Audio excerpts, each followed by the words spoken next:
jëwriñ gi dénk wàllu biir réew mi ak sécurité publique moo ñëwoon fii ci Popenguine ngir teewal fi nguur gi ci lu jëm ci wàllu téeméer ak fanweer ak juróom-ñetteelu édition bi nga xam ne moom la ñu amal pèlerinage marial bi. Mouhamadou Bamba Cissé kat moom jàpp na ne thème bi nga xam ne moom la ñuy waxtaanee kat nekk na loo xam ne am na solo lool waaye tamit dafa méngoo ak li nga xam ne noonu la jamono di dox. Notre monde est traversé par jamono ji ñu nekk nii jamono ju bu doy waar la ndax léeg-léeg nit yi dañuy am lu leen jaaxal seen xel di jiixi jaaxa rawatina li nga xam ne moom mooy guerre yi am Ukraine ak Russie muy Moyen-Orient ak fële nga xam ne mooy dëkk Russie loolu yëpp dafay indil doomu aadama yi lu ëlëb xelam. Nos sociétés nourrissent parfois la peur et le repli. Mouhamadou Bamba Cissé nee na kat Sénégal soxla na ñëpp ñi nga xam ne ñoom ñooy ay doomu réewam ngir ñu fexe ba lépp li nga xam ne jëm na ci suñu wàllu avenir ñu mën koo tabax ba mu jaar yoon waaye tamit lépp luy défi ñu mën koo matal ba li nga xam ne dañ ko soxla ñu mën ko ci am. Dans ce contexte. ci jamono ji faaw ñëpp bokk ndey bokk baay wante itam li nga xam ne mooy wóolute dañ ko war a amal ci biir askan bi ba mu doy li nga xam ne nag moo ci des. su dee réew yépp bëgg nañu itam bennoo. L'espérance partagée et la paix. li nga xam ne mooy monseigneur André Guèye bi muy tontu ministre de l'intérieur kat moom xam ne na ne thème bi nga xam ne tànn nañ ko ren nekk na thème boo xam ne am na solo lool moom nag mu jël benn message bu am doole jagleel ko ndaw ñi gannaaw nag muy wax ci jafe-jafe wala climat social bi nga xam ne Sénégal moom lay dund ci jamono ji. À l'exemple de Marie. Nous sommes invités cette année. su dee am nañu royukaay bu tudd Mariama mu sell mi faw nag ñu am yaakaar bu wóor bu sell ndaante bu dee sax ñenn ñi gëm nañu ne dañu war di tiit bu ñu gisee ab gàllankoor. L'appréhension est de nos peurs. archevêque de Dakar di sàkku mu am benn waxtaan bu jaar yoon waaye tamit boo xam ne bu dëggu lay doon ci diggante ñi nga xam ne ñoo jiite réew mi ak ñi nga xam ne ñoom ñooy catégorie socio-professionnelle yi nekk ci biir réew mi moom kat nee ne war nañoo def suñ képp lay kattan ba ñun ñëpp ñu mën a méngoo ci li nga xam ne mooy essentiel bi. Aussi appelons-nous. faaw nag ñu amal ay waxtaan yoo xam ne dañ si woo ñi nga xam ne ñooy jàngalekat yi ñi nga xam ne ñooy jàngkat yi ñi nga xam ne itam ñoom ñooy béykat yi sàmmkat yi ak nappkat yi. Des divers travailleurs.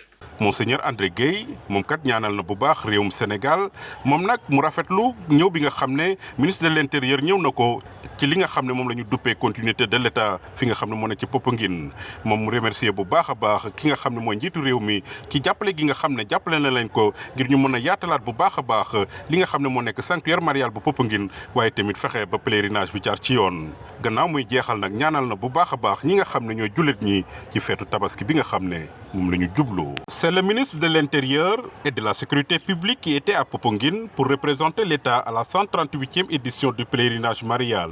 Selon Mouhamadou Bamba Cissé, le thème retenu cette année porte une dimension spirituelle immense et une résonance particulière dans notre temps. Notre monde est traversé par les doutes, les inquiétudes et les incertitudes.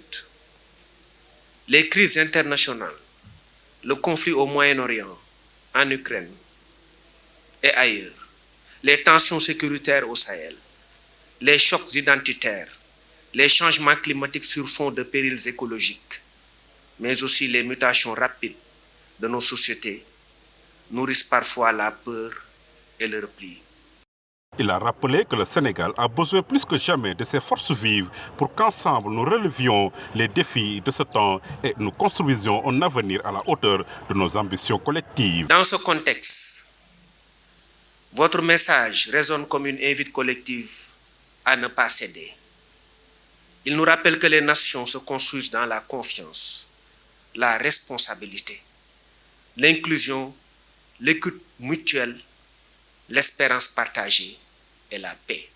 En réponse au ministre de l'Intérieur, l'archevêque de Dakar, Monseigneur André Guèye, qui est revenu sur l'importance du thème de cette année, adresse un message fort aux jeunes avant de parler du climat social lourd qui s'est déjà installé au Sénégal. À l'exemple de Marie, nous sommes invités cette année à habiter dans la confiance pour avoir le courage de répondre à l'appel de Dieu, chacun, chacune, selon sa place et sa responsabilité, en dépit de nos incompréhensions, de nos appréhensions et de nos peurs. L'archevêque de Dakar a appelé à un dialogue franc et sincère entre dirigeants et catégories socio-professionnelles. Pour lui, il est temps de nous arrêter et de nous atteler à l'essentiel. Aussi appelons-nous à un dialogue respectueux, franc et ouvert avec les enseignants, les élèves, les étudiants, les paysans, les syndicats des divers travailleurs. Monseigneur André Gueye a prié pour une unité et une cohésion sociale au Sénégal. Il a salué la décision du ministre au nom de la continuité de l'État de se déplacer pour représenter l'État et le gouvernement à la 138e édition du pèlerinage marial de Popenguine. Il a vivement remercié le président de la République de sa contribution à l'agrandissement et à la modernisation du sanctuaire marial, mais aussi à la réussite du pèlerinage. Il a terminé par souhaiter à la communauté musulmane une bonne fête de Tabaski.